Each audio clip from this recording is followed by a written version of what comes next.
सामने देखिए price ceiling और प्राइस फ्लोर, जिसको हम फ्लोर प्राइस भी कहते हैं। तो इसके बीच में डिफरेंस हमें समझना है कि प्राइस सीलिंग क्या होता है और प्राइस फ्लोर क्या होता है, ठीक है ना। डिफरेंस स्टार्ट करने से पहले ये चीज समझ लेना बेटा, देखो सीलिंग सीलिंग मतलब समझो छत है, तो छत क्या होती है ऊंचाई पे, तो ये मैक्सिमम की बात करेगा। सीलिंग यानी छत की बात कर लेते हैं, यानी ये ऊंचाई की बात करेगा, और फ्लोर जो होता है वो नीचे होता है, इसका मतलब ये सब कम की बात करेगा, नीचे की बात करेगा। क्लियर है? तो सीलिंग हमेशा ऊपर की बात करेगा, मैक्सिमम की बात करेगा, और फ्लोर जो है वो नीचे यानी मिनिमम की बात करेगा। ये बात समझ में आ गया। मैंने आपके लिए 2, 2, 4, 2, 6 और 1, 7, ठीक है ना, 2, 2, 4, 2, 6, 1, 7 पॉइंट मैंने आपके लिए रखे हुए, जिससे आपको अच्छे से समझ में आ जाएगा कि जो प्राइस सीलिंग है वो क्या होती है और प्राइस फ्लोर क्या होता है। तो स्टार्ट करते हैं इस डिफरेंस को भी और फटाफट से फिर इसको खत्म भी कर देते हैं। क्लियर? तो मीनिंग की बात करते हैं। देखो price ceiling means maximum price, देखो क्या लिखा हुआ है, maximum price of a commodity, क्योंकि मैंने कहा था सीलिंग मतलब छत, तो मैक्सिमम की बात करेगा, ऊपर होती है ना छत। तो price ceiling means maximum price of a commodity that the seller can charge from the buyers. बात को समझना, देखो बहुत सारे पॉइंट्स आपस में मिलते जुलते होंगे, ठीक है, कुछ ज्यादा डिफरेंस में कुछ ज्यादा पॉइंट है नहीं खास, ठीक है ना। तो मैंने क्या बोला, price ceiling means maximum price, किसी बात कर रहा है, मैक्सिमम प्राइस की बात कर रहा है, of a commodity that the sellers can charge from the buyers. Clear?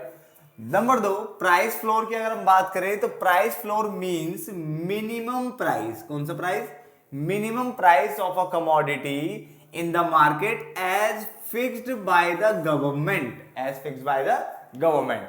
तो आपको मीनिंग समझ में आ गया। सीलिंग मतलब छत यानी ऊंचाई, मैक्सिमम की बात करेगा, और फ्लोर मतलब मिनिमम की बात करेगा। यहां तक समझ में आ गया था। मैंने फिर कहा कि जो प्राइस सीलिंग होता है उसका मतलब होता है maximum price of a commodity that the sellers can charge from the buyers, जबकि जो प्राइस फ्लोर होता है वो मिनिमम प्राइस होता है किसी भी कमोडिटी का इन द मार्केट, जो कि फिक्स्ड होता है गवर्नमेंट के द्वारा। क्लियर? देन कॉजेस की अगर हम बात करें तो इट कॉजेस शॉर्टेज, शॉर्टेज मतलब कमी, तो it causes shortage of goods in the market, यानी मार्केट में गुड्स की कमी होना यहाँ पे ये देखने को मिलता है। जब मार्केट में गुड्स की कमी होती है तभी प्राइस हाई हो जाते हैं, ठीक है ना, इस तरह से समझ सकते हो उसको। यहाँ पे इट कॉजेस एन एक्सेस और सरप्लस ऑफ गुड्स, यानी यहाँ पे क्या है, ज्यादा गुड्स आपको देखने को मिलेंगे, तो एक्सेस और surplus of goods in the market, यानी यहाँ पे शॉर्टेज ऑफ गुड्स है और यहाँ पे एक्सेस गुड्स यानी सरप्लस ऑफ गुड्स देखने को मिलेगा। 2 पॉइंट क्लियर होते हैं। पॉइंट नंबर 3, ऑब्जेक्टिव याद करें तो in general price ceiling is imposed on essential items, यानी जो जरूरी चीजें होती है, आवश्यक जो वस्तुएं होती है, उन पे यह इम्पोज्ड होता है, so that they are affordable for common people, ताकि जो है ना इसको जो साधारण लोग है, नॉर्मल जो लोग है, वो क्या कर सके, अफोर्ड कर सके। ये तीसरा पॉइंट है आपका यहाँ पे। क्लियर? जबकि अगर हम बात करें अगले वाले की, तो in general price floor is imposed to protect the interest, to protect the interest, किसका interest, of the producers, of the producers, यानी जो फार्मर्स है, जो प्रोड्यूसर्स है, ठीक है, ऑफ अ सर्टेन कैटेगरी, उनके इंटरेस्ट को प्रोटेक्ट करने के लिए क्या लाया गया था, प्राइस फ्लोर लाया गया था। समझने की कोशिश करो, आपको यहीं पे ये सब कुछ बेटा याद करना है। मैं दोबारा रिपीट कर लेता हूं आपके लिए मैं, ठीक है ना। पहला पॉइंट मैंने क्या बोला, price ceiling means maximum price of a commodity that the sellers can charge from the buyers, जबकि ये मिनिमम प्राइस होता है, मिनिमम फ्लोर नीचे होता है, तो minimum price of a commodity in the market as fixed by the government. अगर हम बात करें यहाँ पे कॉजेस, तो यहाँ पे शॉर्टेज ऑफ गुड्स देखने को मिलता है, यहाँ पे एक्सेस गुड्स यानी सरप्लस ऑफ गुड्स देखने को मिलता है। ऑब्जेक्ट याद करें तो प्राइस सीलिंग इसलिए इंपोज किया जाता है, और किस पे करते हैं, असेंशियल आइटम्स पे। तो price ceiling is imposed on essential items so that they are affordable for common people, ताकि कॉमन पीपल इसको आसानी से अफोर्ड कर सके, ले सके। जबकि जो प्राइस फ्लोर है वो इंपोज किया जाता है to protect the interest of producer, यानी प्रोड्यूसर के इंटरेस्ट को प्रोटेक्ट करने के लिए ऑफ अ सर्टेन कैटेगरी, ठीक है। तो प्रोड्यूसर बोलो, फार्मर बोलो, उनके इंटरेस्ट यानी उनके हितों की रक्षा के लिए किया जाता है, ठीक है ना।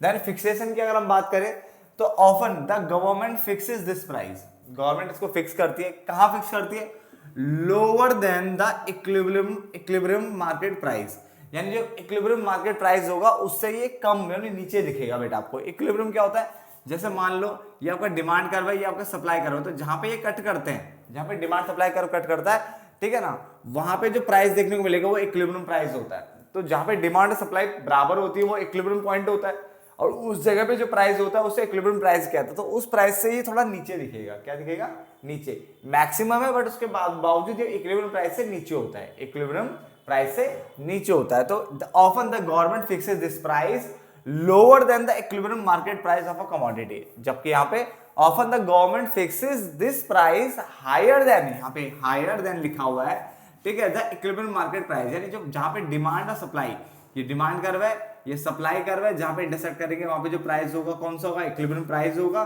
तो उससे ये क्या देखने को मिलेगा, ऊपर देखने को मिलेगा, ठीक है। तो ये हायर वाले में ऊपर देखने को मिलता है। क्लियर हो गया, समझ आए। इस पॉइंट पे कंफ्यूज होते बच्चे कहते उल्टा लिखा दे, उल्टा लिखा यही है कि यहाँ पे जो गवर्नमेंट है फिक्स करती है इस प्राइस को lower than the equilibrium market price, और यहाँ पे गवर्नमेंट फिक्स करती है इस प्राइस को higher than equilibrium market price. और इक्विलिब्रियम को आपको पता है, इक्विलिब्रियम मार्केट कंडीशन वो कंडीशन होती है जहां पे डिमांड और सप्लाई आपस में क्या होती है, बराबर होती है। ये डिमांड कर्व, ये नीचे से सप्लाई कर्व, जहां पे कट किया वो इक्विलिब्रियम पॉइंट होता है, इस बात को ध्यान रखना। देन आगे बढ़ते हैं, इंपैक्ट ऑन मार्केट। तो अगर मार्केट में इंपैक्ट की बात करें तो मार्केट में यहाँ पे देखने को मिलती है एक्सेस डिमांड, डिमांड ज्यादा होती है, which is likely to trigger black marketing, और जिसके कारण ब्लैक मार्केटिंग देखने को मिलती है। लोग क्या करते हैं कि गुड्स को ना रोक लेते हैं। जैसे मान लो कि मार्केट में अभी तुमने देखा होगा टमाटर के भाव बहुत ज्यादा बढ़ गए थे, क्यों, क्योंकि पीछे बैक साइड ना लोग क्या करते हैं, स्टोर कर देते हैं, मार्केट में आने नहीं देते, जिससे क्या होता है जो 10 रुपए का टमाटर होता है वो 100 200 किलो चले जाता है, और फिर जब 200 किलो जाता है तब जाके बाहर लेके आते हैं ताकि इनको बहुत सारा मुनाफा हो। इस टाइप का जिसे कहते हैं ब्लैक मार्केटिंग है ना, काला बाजारी। तो वही होता है यहाँ पे डिमांड क्या है, इस causes excess demand, it causes, इसके कारण एक्सेस डिमांड देखने को मिलती है, which is likely to trigger, जिसके कारण ब्लैक मार्केटिंग होती है। क्या होती है, ब्लैक मार्केटिंग यहाँ पे देखने को मिलती है, हमेशा याद रखना, यहाँ मत डाल देना, ठीक है। इसने बोला इट कॉजेज एक्सेस सप्लाई, यहाँ पे सप्लाई ज्यादा होगी, अब जब सप्लाई ज्यादा होगी तो which often leads to the problem of storage. अब सप्लाई ज्यादा है तो स्टोरेज की प्रॉब्लम हो जाती है गवर्नमेंट के लिए कि कैसे हम स्टोर करें, क्योंकि गवर्नमेंट ने देखा हो बहुत सारा अनाज क्या सड़ जाता है बारिश में एंड ऑल जो भी होता है, क्यों कि सप्लाई ज्यादा है, स्टोर कहाँ करें, तो स्टोरेज की प्रॉब्लम यहाँ आती है, और यहाँ पे ब्लैक मार्केटिंग का ड्रामा देखने को मिलता है, ठीक है ना। आगे लिमिट की बात करें तो यहाँ पे अपर प्राइस लिमिट देखने को मिलेगा impose by the government, upper क्योंकि मैक्सिमम है तो upper price limit impose by the government, यहाँ पे lower price limit impose by the government. तो पहले वाले में upper price limit impose by the government, और दूसरे वाले में lower price limit impose by the government. Example की अगर हम बात करते हैं तो यहाँ पे इम्पोज ऑन, ये इम्पोज होता है जैसे वीट हो गया, राइस हो गया, कैरोसिन हो गया एक्सेट्रा, यानी जो नेसेसरी आइटम्स होती है, नेसेसरी आइटम्स होती है उसके ऊपर इसको क्या किया जाता है, इम्पोज किया जाता है। तो एग्जांपल के फॉर्म में वीट, राइस, कैरोसिन, इस टाइप की चीजें, बट ये इम्पोज होता है एग्रीकल्चरल गुड्स पे बेटा, किस पे, एग्रीकल्चरल गुड्स, जैसे आपका पैडी, इसका मतलब होता है धान की खेती, किसका, धान की खेती हो गया, कोकोनट हो गया एक्सेट्रा, या फिर मिनिमम वेज फॉर वर्कर, अगर वर्कर के लिए मिनिमम वेज, यानी हम कहते हैं हमें न्यूनतम इतना तो रोज वो भाड़ा मजदूरी चाहिए, इतना मिनिमम भत्ता तो चाहिए, आपने सुना होगा ये, इतना तो मिनिमम वेजेस चाहिए, तो मिनिमम वेजेस के लिए भी इसी को यूज किया जाता है प्राइस फ्लोर के लिए। तो पेपर में देखो कितने पॉइंट्स में जो एक नंबर में भी क्वेश्चन आ सकता है। पहला कि स्टोरेज की प्रॉब्लम कहाँ देखने को मिलती है, प्राइस फ्लोर में, मिनिमम प्राइस कहाँ होता है, प्राइस फ्लोर में, ठीक है। मिनिमम वेजेस की जो प्रॉब्लम है वो कहाँ सॉर्ट आउट होती है, प्राइस फ्लोर में, तो ये आपको पता होना चाहिए। ब्लैक मार्केटिंग यहाँ पे, अपर प्राइस लिमिट कहाँ होती है, यहाँ पे, इस जगह पे इक्विलिब्रियम, जो इक्विलिब्रियम लेवल जो होता है जहाँ पे क्रॉस लगता है, इक्विलिब्रियम लेवल का जो पॉइंट होता है ये, इससे ये नीचे देखने को मिलता है, बट ये वाला ऊपर देखने को मिलता है, ये पॉइंट जरूर याद रखना, उल्टा वाला, ठीक है। तो होप सो आपको ये डिफरेंस समझ में आ गया होगा जहां तक है। मिलते एक और नए डिफरेंस में, तब तक के लिए धन्यवाद दोस्तों।